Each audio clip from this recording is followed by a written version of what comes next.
നിങ്ങളെ കാണിക്കാൻ പോകുന്ന എയർ ഫ്രൈനകത്ത് എങ്ങനെ നമുക്ക് തന്തൂരി ചിക്കൻ ഉണ്ടാക്കാം എന്നുള്ളതാണ്.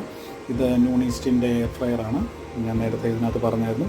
അതിൽ നമുക്ക് എങ്ങനെ ഒരു തന്തൂരി ചിക്കൻ ഉണ്ടാക്കാം എന്നുള്ളതാണ് നിങ്ങളെ കാണിക്കാൻ പോകുന്നത്. ഓൾറെഡി ഞാനിവിടെ തന്തൂരി ചിക്കനുള്ള മസാല എല്ലാം മിക്സ് ചെയ്ത് വെച്ചിട്ടുണ്ട്. കണ്ടില്ലേ, തന്തൂരി ചിക്കനുള്ള മസാലയെല്ലാം നമ്മൾ നേരത്തെ സെറ്റ് ചെയ്ത് ചിക്കൻ നമ്മൾ ഒരു അരമണിക്കൂറായിട്ട് തന്തൂരി മസാലയും അതുപോലെ തന്നെ തൈര്, അതുപോലെ തന്നെ നമ്മുടെ അത് നമ്മൾ ജസ്റ്റ് ഏതെങ്കിലും യൂട്യൂബിൽ നോക്കിയാൽ മതി. ഞാൻ നിങ്ങൾക്ക് പറഞ്ഞു തരുന്നില്ല. ഏതെങ്കിലും നിങ്ങൾക്ക് ഇഷ്ടമുള്ള രീതിയിൽ തന്തൂരിയുടെ മസാല സെറ്റ് ചെയ്തിട്ട്, തന്തൂരി മസാല നമുക്ക് മേടിക്കാൻ കിട്ടും, ഈസ്റ്റേൻ്റെ അല്ല, അത് തന്നെ വെച്ചിട്ട് നമുക്കിത് മിക്സ് ചെയ്ത് ഇത് ഇങ്ങനെ നമുക്ക് സെറ്റ് ചെയ്ത് ഒരു അരമണിക്കൂർ വെച്ചേക്കുക. അതിനുശേഷം നമുക്ക് ജസ്റ്റ് ഈ ഒരു ട്രെയിലോട്ട് ഇട്ടിട്ട് നമുക്ക് 20 മിനിറ്റാണ് തന്തൂരി സെറ്റ് ചെയ്യാം. നമുക്കത് ചെയ്ത് നോക്കാം എങ്ങനെയാണ്. ഇപ്പോൾ ഞാൻ തന്തൂരി മസാല പുരട്ടി വെച്ച് നമ്മുടെ ചിക്കൻ നമ്മുടെ എയർ ഫ്രയറിൻ്റെ ട്രൈക്കകത്തോട്ട് എടുത്ത് വെച്ചിട്ടുണ്ട്. നമ്മൾ ഒരു തുണി എണ്ണയോ അതുപോലെ തന്നെ വെളിച്ചെണ്ണയോ അതുപോലെ തന്നെ യാതൊരു വിധ ഓയിലുകളോ നമ്മൾ ഉപയോഗിക്കുന്നില്ല. ജസ്റ്റ് നമ്മൾ ഇതിനകത്ത് വെച്ചു. ഇനി നമ്മളിത് ക്ലോസ് ചെയ്യാൻ പോവുകയാണ്. അത് നിങ്ങളെ കാണിക്കാം.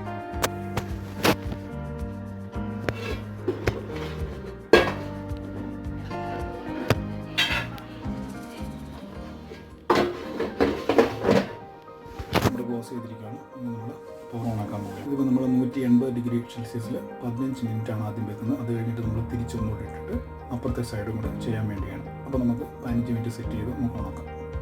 ഇപ്പോൾ നമ്മൾ 15 മിനിറ്റ് സെറ്റ് ചെയ്ത് ഓണാക്കിയിരിക്കുകയാണ്. ഇപ്പോൾ ഇതിന് ഫാൻ കറങ്ങുന്ന ഒരു പടം നമുക്ക് കാണാൻ പറ്റുന്നുണ്ട്. ഇനി നമുക്കിത് 15 മിനിറ്റ് കഴിഞ്ഞിട്ടുള്ള വീഡിയോ ഞാൻ 15 മിനിറ്റ് കഴിയുമ്പോൾ വീഡിയോ എടുക്കാം. 15 മിനിറ്റ് കഴിഞ്ഞേക്കുവാണ്. ഇപ്പോൾ എന്താണ് ഇപ്പോഴത്തെ അവസ്ഥയും നമുക്കത് തുറന്ന് നോക്കാം. നല്ല അടിപൊളിയായിട്ട് നല്ല ഡ്രൈ ഫ്രൈ ആയിട്ട് ഇരിക്കുന്നുണ്ടോ. ഇനി നമുക്ക് തിരിച്ചു വെക്കാം. ഓക്കെ, ഇപ്പോൾ നമ്മൾ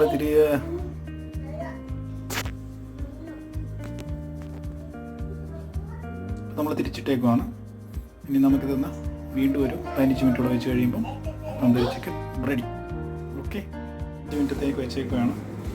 അപ്പോൾ നമുക്കിനി 15 മിനിറ്റ് കഴിയുമ്പോൾ നമുക്ക് നോക്കാം. 180 ഡിഗ്രിയിൽ 15 മിനിറ്റാണ് വീണ്ടും നമ്മൾ വെച്ചേക്കുന്നത്. എല്ലാം പൂർത്തിയായിരിക്കുകയാണെങ്കിൽ നമുക്ക് തുറന്ന് നോക്കാം എത്രത്തോളം നമ്മുടെ തന്തൂരി ചിക്കൻ റെഡി ആയിട്ടുണ്ട്. നമുക്ക് നോക്കാം. നമ്മളിപ്പോൾ തുറന്ന് നോക്കാൻ പോവുകയാണ്.